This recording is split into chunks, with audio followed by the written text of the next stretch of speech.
Alisha is a member of the Equity Mates community, and we've previously had her on the Get Started Investing podcast, so we highly recommend going back and listening to that episode. It was a lot of fun. But Alisha has built a substantial following of her own through reality TV and hosting the 10 Speaks Cocktails and Roses with Osha podcast and In the House in the Senate podcast as well.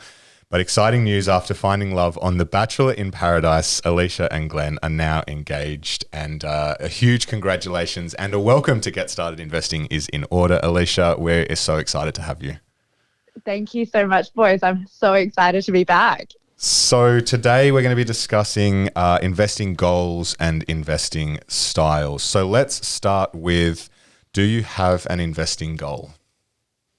Yeah, I absolutely do. And there's sort of like two strands to this, like so many people. And we did speak about this before in my first appearance on Get Started Investing. But like a lot of people, my partner and I are madly saving for a house deposit. We're very lucky. I used to live in Sydney and now I'm in Perth, and just that location shift, I feel like, has made housing so much more attainable, which is awful, but it does feel much more attainable in Perth at the moment. So we are just madly pumping money into a savings account to try and reach some sort of critical mass that will allow us to go out and start doing all that fun stuff like home opens and really starting to knuckle down on learning about property. And the other strand, I guess, which is more related to the Equity Mates community, not that property investing is a bad thing, No. but I make a very conscious effort to pump money into my self-wealth account, into shares, and like any good member of the Equity Mates community, we have a satellite and a core approach. And I'm just trying to build that because I follow lots of different blogs. I'm in the Equity Mates community, do lots of reading on Reddit, and I have particularly recently, I've seen people who speak really openly about the amount of money they've got in particular investments. And I saw there was this one example that I stumbled across, and the guy was it was dividend day. And he basically was really open about the fact that he had like 200K in sort of like a 200 ETF, and it was providing him like $2,000 passive income each quarter. And I was like, wow, okay, this just really speaks to the fact that it's time in the market and you've just got to keep pushing along, because that's what I want my future to look like. Yeah, nice. How does a wedding impact all of that? Oh my gosh, I know. I was going to say, like during the intro, I was looking down at my ring and I'm like, do diamonds appreciate in value? I'm not sure. I think they do. Yeah, there's a lot that goes into it though. Yeah, anyway. I mean, that's going to have to be like, you know, we talk about having a diversified portfolio. So I'm just going to think, I'm going to sell it to Glenn in that way. Like, babe, you're getting started investing. I've actually just Googled it. Definitely. Oh yeah. Tell me around. They don't, unfortunately. But it's a whole other type of investment. Yeah. It's an investment in love. That's and it. your That's relationship. it. And a happy wife, happy life. So we've got the wedding to look after as well. But I like to think that like we're just adjusting our strategies and, you know, how we split our money each fortnight slightly. And hopefully you hope in this situation we're giving ourselves like quite a long runway until we have to start booking stuff in. And I'm hoping that, you know, just through careful consideration and segmentation, we will slowly but surely get to a point where it's not this like burdensome thing where it's like, oh, we have to choose having a wedding over this. Yeah. Yeah, it feels, Alisha, like you're one step ahead in life than Bryce and I. You know, you're right at that cusp of getting to the, you know, the open houses and sorting out like a mortgage and all of that, and you're engaged, about to be married. You know, Bryce is probably a year from that. I'm maybe a couple of years behind there. I guess you've got all these goals, home ownership, having that big dividend day, having the wedding that you want. How do you, I guess, in what style of investing and what strategy do you put in place when you're trying to balance all of these competing goals and, I guess, still grow your wealth? Okay, so before we go into strategy, I just want to throw something to you boys that I don't think you were expecting this morning. And that is that I love fire. Oh, nice. That is totally fine.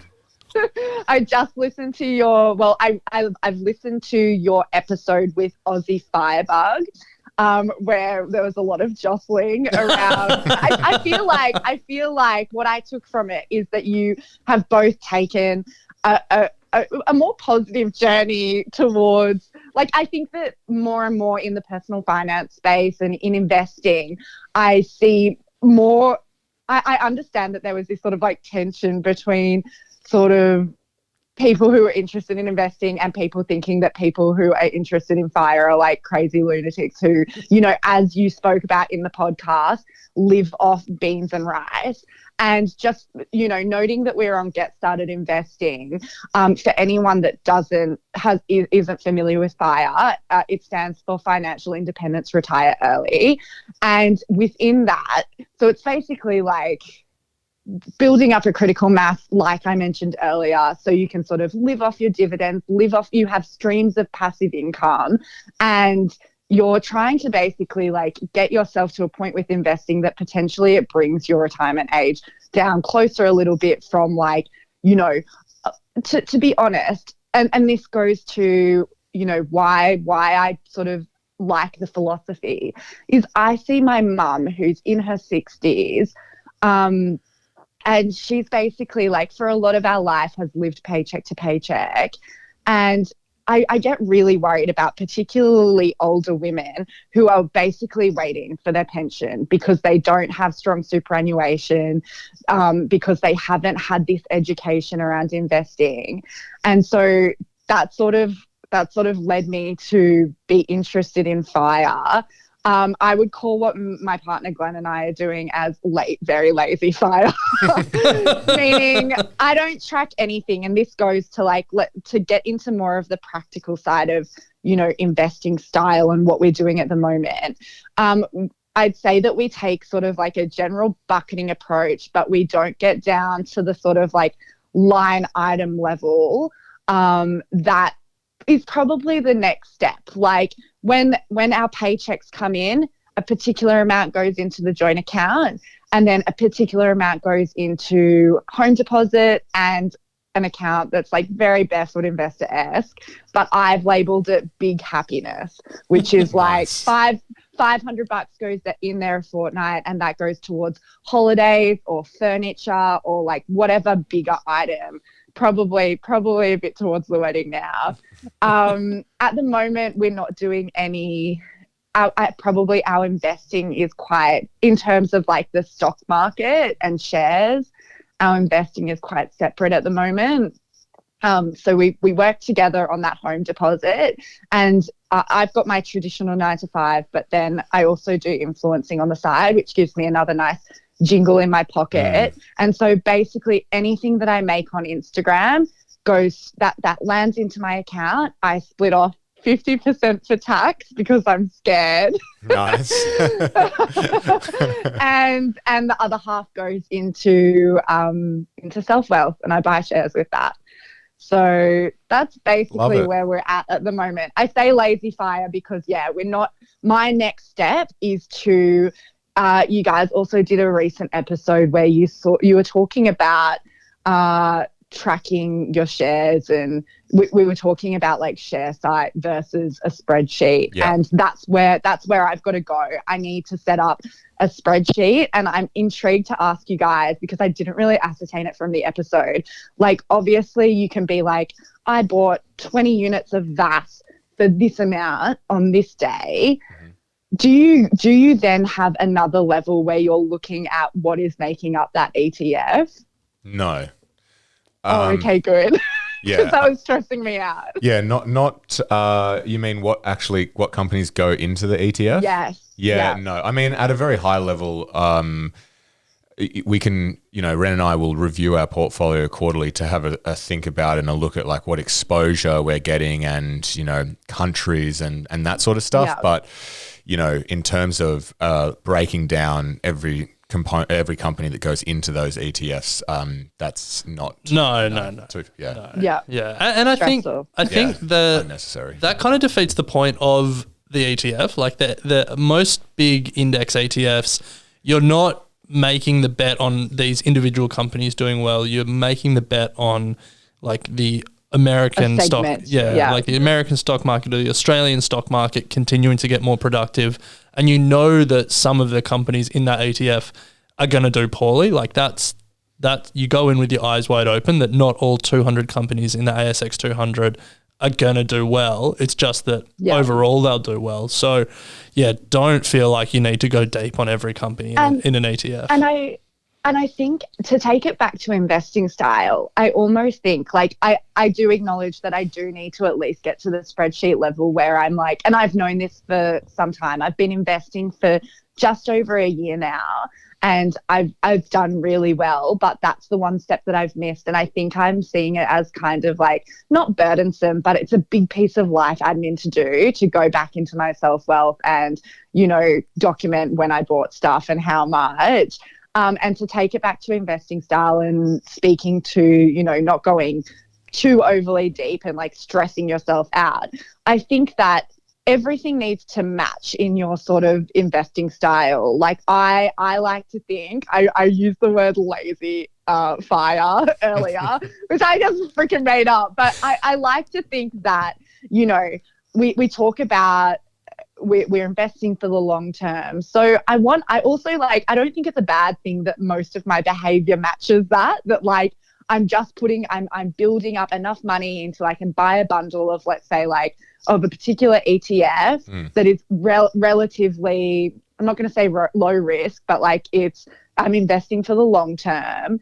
I think maybe it's okay that I'm just like bundling that money in there, and as long as I'm doing some due diligence, it's just going to sit there and that's okay. Yeah, perfectly fine. There is nothing wrong with that. So, Alisha, what is the biggest barrier you found to investing? I think that initially it was probably not having an understanding. Like it's the same thing that so many people, and it's why Get Started Investing is so brilliant. I think people get really caught up in this, like, what's a broker? How much money do I need to invest? What's brokerage? All of those little details. But I also think that a barrier, a more like sort of amorphous barrier, is people thinking that they need to have $10,000 to invest. I've definitely learnt that you can really just, as long as you're disciplined, as long as you've made the decision that you want to invest, as long as you're putting away, one thing that I found really helpful for my journey is knowing that I can just transfer, when I've got $200 and I can just have it sit there until I've got $2,000, or, if I'm feeling really excited to get that money into the market, like $1,000, you can just work away until you've got enough money there to buy a parcel of shares. Yeah. And, if you think back to those earlier days when you were starting investing, trying to figure it all out, was there anything you believed at the time which you've since realized you were wrong about? It was just a myth? I mean, I think for me, investing has shifted, I think, over the last 10 years.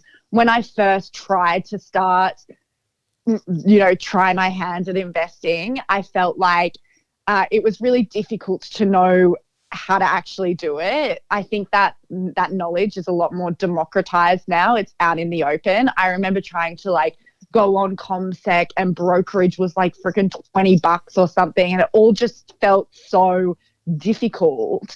But now that there's a lot more knowledge out there, and I think also from a an app perspective, like a user interface perspective, investing has become a lot easier. You know, instead of just desktop versions, we've got apps on our phone. I would just say that like the biggest myth would be that it was difficult. It's not difficult and you can do it. So, Alisha, what are some of the best resources that you've used over the last year to get you thinking how you are and sort of really on your way to that FIRE, retire early stage in life? For me, it is I'm just a sponge for knowledge. So I just put myself into as many sort of high quality Facebook groups that I can get my hands on. There are definitely like you'll join a Facebook group and you'll think there's going to be this like amazing community, and it's just like, I'll make you hundreds of millions of dollars on this Forex platform. So it's like all bots. But, you know, I think I've just worked to identify a few communities that I really resonate with. So Equity Mates would be one of them. Also, I've mentioned that I'm interested in FIRE. So I'm in Aussie Firebugs community. Yep. And I just go ahead. I'm a sponge. I just read. I usually do it while I'm in bed at night. And I also go on, like Reddit's a big resource for me. I know that Ren has spoken about some of his favorite Reddit forums in the past. My one is r/Oz Finance. Nice. It's a very like general intro to personal finance. So yeah, just lots of reading, and I find that I can answer most of my questions and do most of my troubleshooting along the way.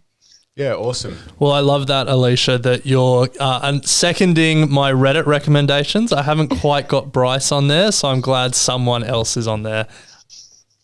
So good. Upvote for you, Ren. Well, Alisha, it's been an absolute pleasure having you on Get Started Investing over the last few weeks. As always, it's a pleasure chatting with you. So couldn't thank you enough for sharing your time. Thanks, guys. Can't wait to join you again.